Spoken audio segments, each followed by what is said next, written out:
सहस्रम श्लोकम 106 भक्ताय पदं भवतु तत्परादस्य साधोः त्वत्प्रार्थनं रघुपतौ मणिपादरक्षे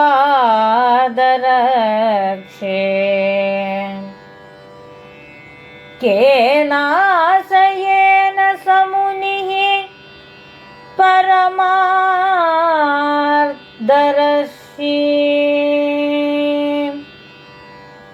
भद्राय देव जगतां भवति मवादी।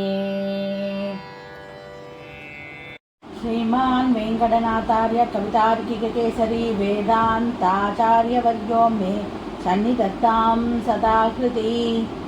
श्री पादुका सहस्रम श्लोकम 106 भक्त्या परं भवतु तत्परदस्य साधोः त्वत्प्रार्थनं रघुपदौ मणिपादरक्षे केनाशयेन समुनिः परमार्थदर्शी भद्राय देवी जगतां भवति मवादीत्। भक्त्या परं भवतु तत्परदस्य साधोः त्वत्प्रार्थनं रघुपदौ मणिपादरक्षे केनाशयेन समुनिः परमार्थदर्शी भद्राय देवी जगतां भवति मवादीत्। பொருள்: பெரிய பெருமாளின் திருவடிகளை காப்பவளே, ராமனிடம் மிகுந்த பக்தியும் அன்பும் கொண்டிருந்த பரதன் அந்த காரணத்தால் மட்டுமே உன்னை ஆராதித்தான் என்று கூற இயலாது. உண்மையை நன்கு அறிந்த வசிஷ்ட மகரிஷி நீ உலக நன்மைகளை அளிப்பவள் என்று கூறினார் அல்லவோ. வெறும் பக்தி காரணமாக பரதன் உன்னை ஆராதித்தான் என்றால் வசிஷ்டர் புகழ்ந்தது என்ன காரணத்தினால்? இந்த ஸ்லோகத்தில் இன்னொரு விஷயம் சுவாமி சொல்றார். என்னன்னா, பரதன் பாதுகா தேவியை ராமபிரான் கிட்டேருந்து எடுத்துட்டு போறார். அவர் அதாவது நமக்கு ரொம்ப வேண்டப்பட்டவாளோட பொருள்களெல்லாம் நம்ம பாதுகாத்து வைப்போம் அப்படிங்கிறது மரபு. அது சாதாரணமாக எல்லாருமே அதை பத்திரப்படுத்தி வைக்கணும்னு வைப்பா. அதனால ராமர் காட்டுக்கு போகும்போது அவரோட மிகவும் சிறந்த அவரோட முக்கியமான பொருளான பாதுகையை அவர் எடுத்துன்னு போறார், பாதுகாத்து வைக்கணும் அப்படின்னு. அது அவரோட பக்தினாலையும் பிரியத்தினாலையும் அப்படின்னு நம்ம நினச்சிக்கலாம். ஆனால் அது மாத்திரம் காரணம் கிடையாதான். ஏன்னா வசிஷ்டர் ஏற்கனவே அந்த பாதுகாதேவியோட பெருமையை ஏற்கனவே சொல்லியிருக்காராம்.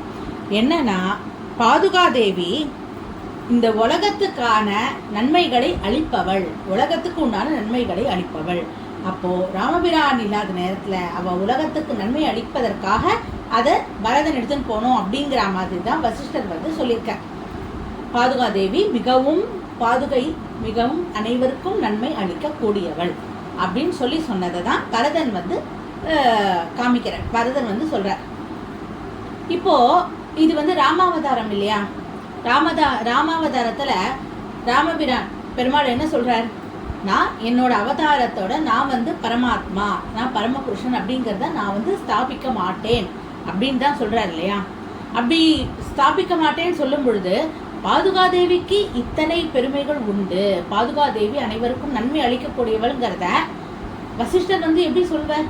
ஏன்னா அது ராமரோட இதுவாச்சே. அவர் பெருமாள் அப்படின்னு காண்பிக்க கூடாது இல்லையா, அவரோட மகிமையை காண்பிக்க கூடாது இல்லையா அப்படின்னு நினைச்சா வசிஷ்டர் எதனால இது சொன்னார் அப்படின்னா, ஏற்கனவே பரசுராமர் மூலமா ராமர் பரமாத்மாங்கிறத அவர் அங்கேயே நிரூபிச்சிட்டார். அதனால இன்னொரு தடவை சொல்லணும்னு அவசியம் இல்லை. அதனால அது ஏற்கனவே தெரிஞ்சிருந்ததுனால இவர் அதை சொன்னா பரவாயில்ல அப்படின்னு சொல்லிட்டு தான் வசிஷ்டர் பாதுகாதேவியோட அந்த பெருமையை சொல்றார். என்ன பெருமை? அவள் உலகிற்கு நன்மை அளிக்கக்கூடிய சக்தி வாய்ந்தவள். அதனால பரதன் பாதுகாதேவியை ராமபிரான் கிட்டேருந்து எடுத்துன்னு போய் அதுக்கு பட்டாபிஷேகம் பண்ணி அதை இதுல அரியாசனத்துல ஏத்துறார். ஆக பாதுகாதேவி அனைத்து உலகத்துக்கும் நன்மை அளிக்கக்கூடியவள் அப்படிங்கிறது இந்த ஸ்லோகத்து மூலமா தெரியுது. அடுத்த ஸ்லோகத்தை நாளைக்கு பார்க்கலாம்.